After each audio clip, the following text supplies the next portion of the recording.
उत्तराखंड में माधो सिंह भंडारी मेले का किया गया आयोजन। सीएम धामी ने मेले का किया शुभारंभ। वीरों की वीर गाथा को किया याद, वीर समाज के लिए प्रेरणादायक। सीएम धामी ने अपनी सरकारी आवास पर किया ट्यूलिप बल्ब का रोपण। इस दौरान सीएम की पत्नी और बच्चे भी रहे मौजूद। सीएम ने कहा, पुष्प उत्पादन से होगा स्वरोजगार अर्जित। अखिल गढ़वाल सभा की नई कार्यकारिणी ने सीएम धामी से की मुलाकात। सीएम ने दी नववर्ष की शुभकामनाएं। सीएम ने कहा, राज्य की संस्कृति विरासत को आगे बढ़ाने में अखिल गढ़वाल सभा कर रहा सराहनीय कार्य।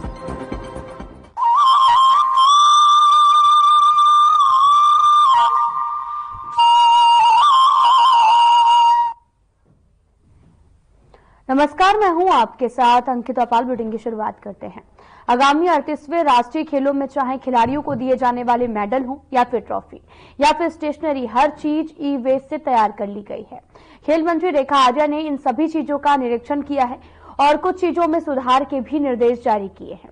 इसके अलावा आपको बताते चले कि अधिकारियों के साथ बैठक में राष्ट्रीय खेलों की तैयारियों का जायजा भी लिया गया और खेल मंत्री रेखा आर्या ने भी बताया कि खिलाड़ियों को दी जाने वाले मेडल, ट्रॉफी, मोमेंट, शॉल, टोपी या फिर खेलों के दौरान इस्तेमाल किए जाने वाले कप, प्लेट, बर्तन, सभी चीजें ई वेस्ट से तैयार की गई हैं। राष्ट्रीय खेलों के निमंत्रण पत्र भी ई वेस्ट के जरिए ही बनाए गए हैं। आपको बता दें कि ई वेस्ट से सामान जो है वो तैयार किया गया है। तस्वीरें आपको दिखा रहे हैं जो कि 38वें राष्ट्रीय खेलों के आयोजन की मीटिंग के दौरान की है, जहां पर आपको बताते चलें कि राष्ट्रीय खेलों का आयोजन यहां पर होना है और पहली बार ई वेस्ट से चीजों का निर्माण किया गया है। आपको बताते चलें कि राष्ट्रीय खेल का आयोजन होना है और इस दौरान ई वेस्ट से आमंत्रण भी लोगों को दिया जा रहा है। 38वें राष्ट्रीय खेलों का यहां पर आयोजन होना है और इस दौरान ई वेस्ट से आपको बताते चलें कि यहां पर लोगों को जागरूक भी किया जा रहा है, जहां पर ई वेस्ट से पदक भी बने हैं।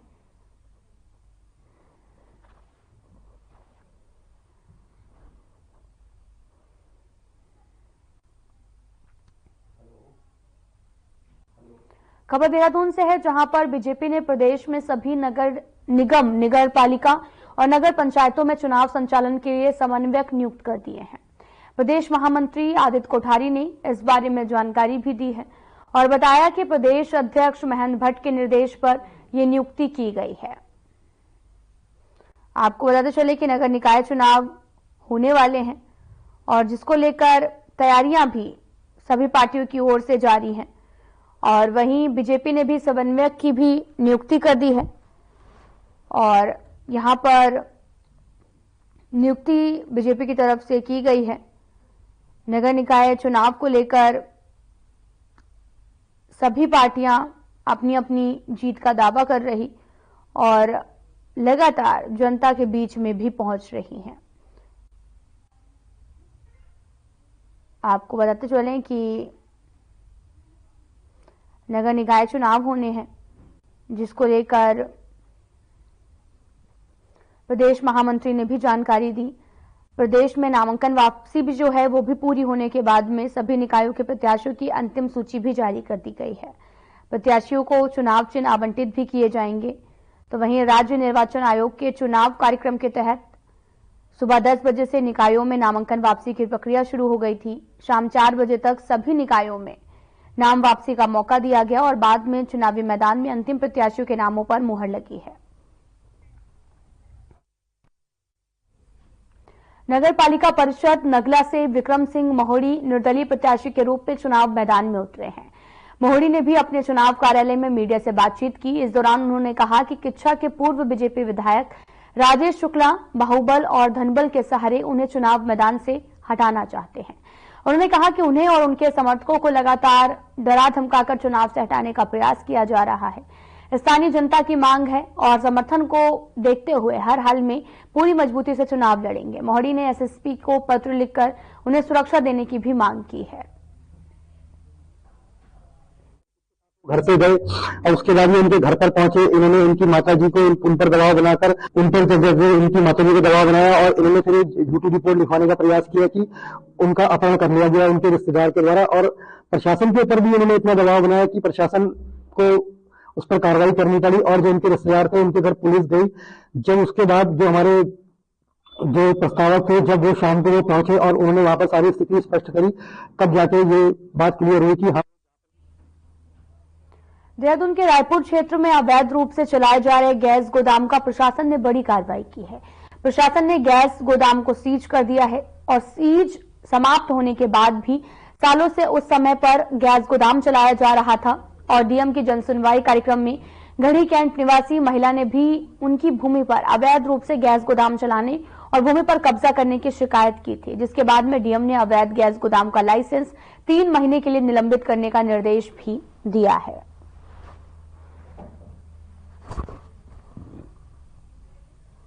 आपको बताते चले कि गैस गोदाम को सील करने पर कार्रवाई की गई है। गैस गोदाम पर प्रशासन ने जो है वो बड़ी कार्रवाई की है, जिसके बाद में आपको तस्वीरें भी दिखा रहे हैं।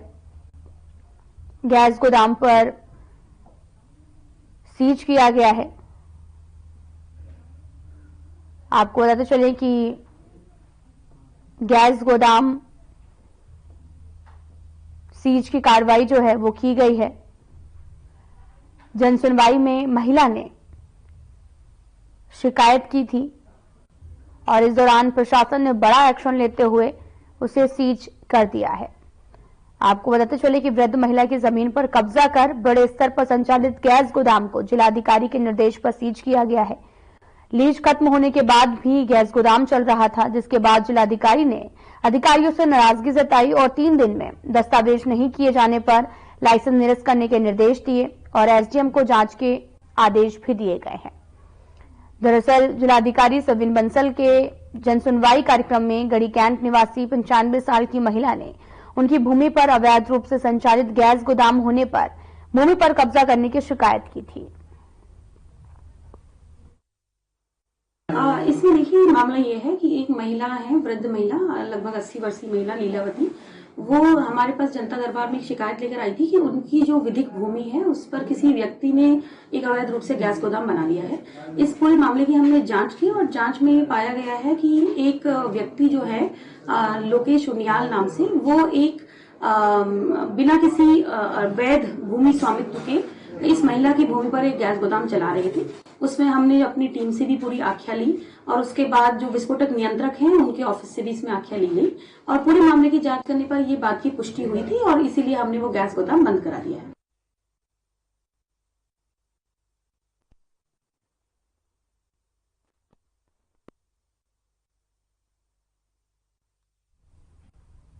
फिलहाल यहां रुकते हैं एक छोटे से ब्रेक के लिए।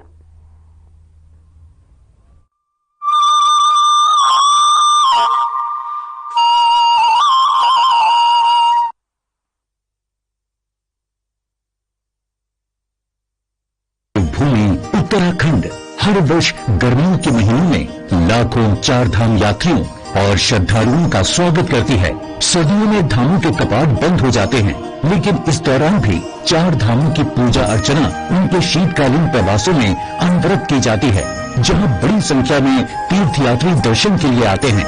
उखी मठ के ओंकारेश्वर मंदिर में बाबा केदारनाथ, पांडुकेश्वर के योग ध्यान बद्री मंदिर में बद्री विशाल जी, खरसाली के यमुना मंदिर में मां यमुना और मुकबा के मुखी मठ मंदिर में मां गंगा का शीतकालीन प्रवास होता है।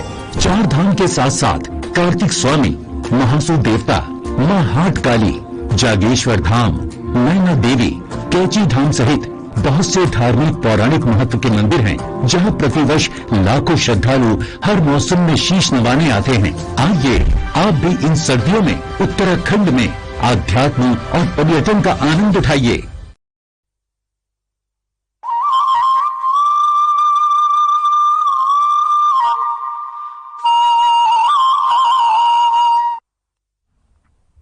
ब्रेक के बाद स्वागत है आप सभी का। रुख करते हैं खबरों की तरफ। नए साल की शुरुआत के साथ आपदा प्रबंधन विभाग भी एक्शन में आ गया है। आपदा को रोकने और इससे होने वाली क्षति को कम करने के लिए नए स्तर पर तैयारियां शुरू कर दी गई हैं। आपदा प्रबंधन सचिव विनोद कुमार सुमन ने जानकारी दी कि आपदा प्रबंधन विभाग की ओर से अब कर्मचारियों की ट्रेनिंग पर खास ध्यान दिया जा रहा है। इसके साथ ही सभी उपकरण सही से काम करें, इसको लेकर भी तैयारियां शुरू कर दी गई हैं। इसके अलावा अर्ली वार्निंग सिस्टम भी पहले से कई ज्यादा मजबूत किया गया है। हम लोग प्रशिक्षण पे जोर दे रहे हैं।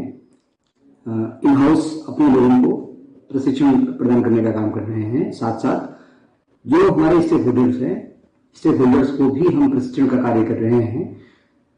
आपदा में जितनी अधिक जानकारी हमारे पास होगी उतना अधिक बचाव करना संभव हो सकेगा हमारे लिए, उस दिशा में काम कर रहे हैं।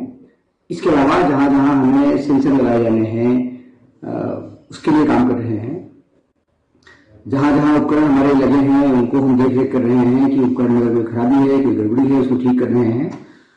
हमारा प्रयास है कि जितने अच्छे उपकरण हमारे काम करते रहेंगे, जितने अच्छे हमारे लोगों को ट्रेनिंग रहेगी, और जब कोई आपदा आती है तो किस तरह से हमें अलर्ट रहना है, किस तरह से अलर्ट करना है, ताकि हम समय रहते लोगों को बचा सकें। और अर्ली वार्निंग सिस्टम हमारा अपना जोर दे रहे हैं, उसके माध्यम से हम ये अनुमान लगा पाएंगे कि इसमें ये आपदा आने वाली है। अगर सही समय से जानकारी उनको मिल जाए तो मैं समझता हूं कि बहुत आसानी से हम आपदा के प्रभाव को कम कर पाएंगे। खबर देहरादून से है, जहां पर सुआखोली स्थित पेट्रोल पंप पर शराब पीने से मना करने पर कुछ युवक पेट्रोल पंप कर्मियों पर जानलेवा हमला कर दिया है। वहीं जान से मारने की धमकी देने के बाद मौके से फरार हो गए हैं। यह मामला 12 दिसंबर 2024 का बताया जा रहा। इस मामले में मसूरी पुलिस ने तत्काल कार्रवाई की, आरोपियों को गिरफ्तार कर लिया है। घटना में शामिल अभियुक्त आयुष रावत पुत्र विजेंद्र सिंह, अभिषेक पुत्र रोशन, अनुभव थापा पुत्र जयदीप थापा और विपुल धल्ले पुत्र वंदन धल्ले को हिरासत में लिया गया है।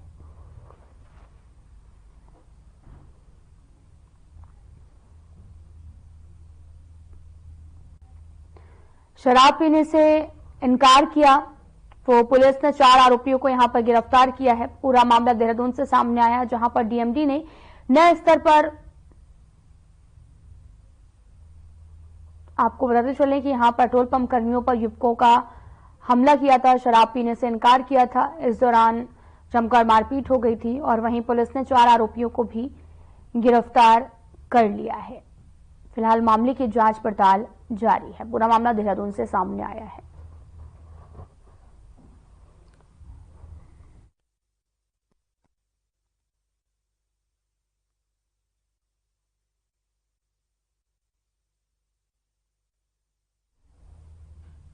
हरिद्वार से एक दुष्कर्म का मामला सामने आया, जहां पर एक समीर सिद्दीकी नाम के शख्स ने एक बालिका का बहला फुसलाकर अपहरण किया है, उसके साथ दुष्कर्म की घटना को अंजाम दिया और रानीपुर पुलिस ने तुरंत ही कार्रवाई की। आरोपी को हिरासत में लिया गया। वहीं बालिका का सकुशल परिजनों के पास में भेजा गया। वहीं पुलिस ने आरोपी के खिलाफ पोस्को अधिनियम समेत अन्य धाराओं में भी मामला दर्ज कर उन्हें न्यायालय में पेश किया है।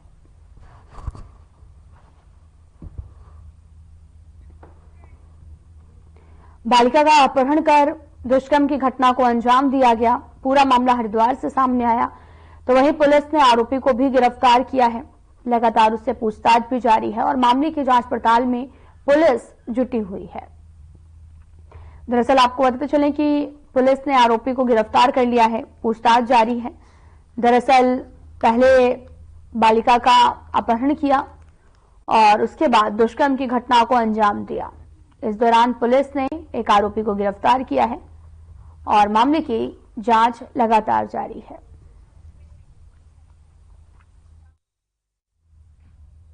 फिलहाल यहां रुकते हैं एक छोटे से ब्रेक के लिए।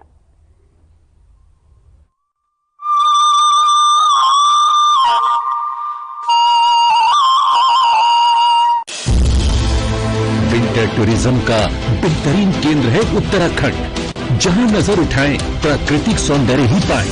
परिवार के साथ शांति की तलाश हो या चाहिए दोस्तों के साथ थोड़ा थ्रिल, सब कुछ मिलेगा यहाँ। आइए Uttarakhand. Eco tourism, wildlife tourism, adventure tourism, हर तरह के विकल्प हैं मौजूद।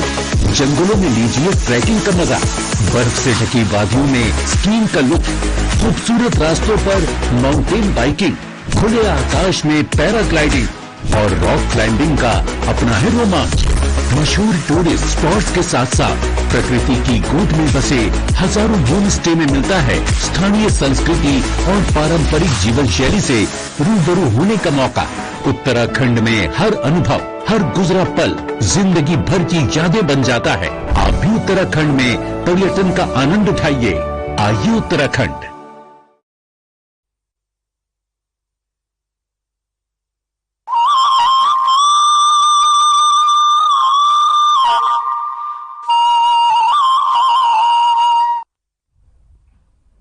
ब्रेक के बाद स्वागत है आप सभी का। रुख करते हैं खबरों की तरफ। देहरादून के पछवादून हरवटपुर में नगर पालिका चुनाव को लेकर रिटर्निंग ऑफिसर के द्वारा आपत्तिकर्ता की आपत्ति पर आपको बताते चले कि कांग्रेस प्रत्याशी यामिनी रोहिला का नामांकन संदिग्ध बताते हुए निरस्त कर दिया है, जिसके बाद से सियासत गरमाई हुई है।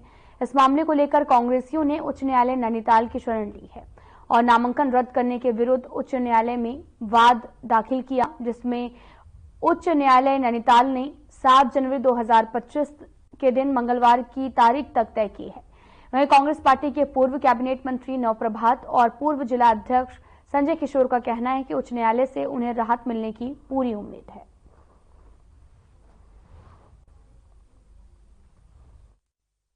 भावनापूर्ण तरीके से सरकार ने अपने दबाव में उनकी जो आपत्ति थी, जो सर्टिफिकेट जो जारी हुआ था उसे संदिग्ध बताया है, उसके खिलाफ हम उच्च न्यायालय गए हैं और हमें पूरी उम्मीद है कि 7 तारीख को हमारा सुनवाई के लिए केस लगा है, हमें न्याय मिलने की पूरी उम्मीद है। हम लोग माननीय उच्च न्यायालय में गए हैं और उच्च न्यायालय ने 7 तारीख की तिथि नियत की है और मेरा अपना मानना यह है कि 7 तारीख तक उच्च न्यायालय के आदेश प्राप्त हो जाए। सरकार ने जो सर्टिफिकेट जारी किया है उसे सरकार का कोई भी अधिकार नहीं, प्रक्रिया को पूरी किए बगैर ये नहीं कह सकता कि ये संदिग्ध, क्योंकि सरकार ने वो सर्टिफिकेट रद्द नहीं किया।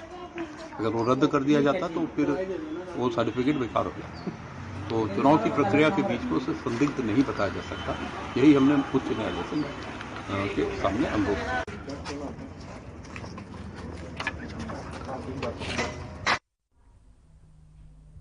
नगर पालिका परिषद नगला में चुनाव को लेकर प्रत्याशियों के बीच में आपसी तनातनी बढ़ गई है। यहां अध्यक्ष पद के कांग्रेस प्रत्याशी का नामांकन खारिज होने और कांग्रेस द्वारा समर्थित एक अध्यक्ष प्रत्याशी के द्वारा नामांकन वापस लेकर बीजेपी के समर्थन का ऐलान कर दिया है, जिसके बाद नगला सीट पर अध्यक्ष के बीजेपी के सचिन शुक्ला, निर्दलीय विक्रम सिंह मोहड़ी चुनाव मैदान में है। निर्दलीय प्रत्याशी मोहड़ी ने अपने प्रतिद्वंदी पर डराने धमकाने का आरोप लगाया। नगला स्थित अपने चुनाव कार्यालय में मीडिया से बातचीत के दौरान निर्दलीय प्रत्याशी विक्रम सिंह मोहड़ी ने कहा कि उनके प्रतिद्वंदी बहुत ही शक्तिशाली, प्रभावशाली लोग हैं जो उन्हें चुनाव लड़ने से वंचित करना चाहते हैं। इसको लेकर उन्होंने पुलिस से सुरक्षा की गुहार लगाई है।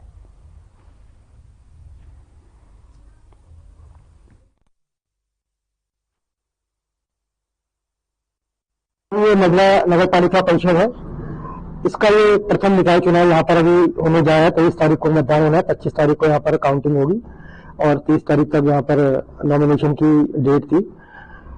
लेकिन यहाँ पर क्या है कि जो हमारे जो स्थानीय लोग, हमारे स्थानीय जो प्रतिनिधित्व है उसको दरकिनार करके यहाँ पर कुछ बाहरी लोग, जो कि हमारे पूर्व यहाँ पर शिक्षा विधानसभा के 10 साल विधायक रहे राजेश शुक्ला जी, जो अपने भतीजे सचिन शुक्ला का निर्विरोध निर्वाचन करवाना चाह रहे थे।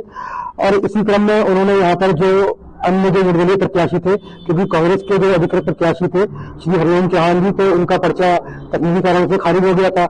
उसके बाद कांग्रेस पार्टी ने निर्दलीय उम्मीदवार श्री राकेश यादव जी को समर्थन दिया था, लेकिन जो पूर्व विधायक राजेश शुक्ला जी, उन्होंने अपने धनबल के द्वारा, बाहुबल के द्वारा उन्होंने राजेश शुक्ला जी को क्या कहते हैं, राकेश यादव जी को उन्होंने बैठा दिया।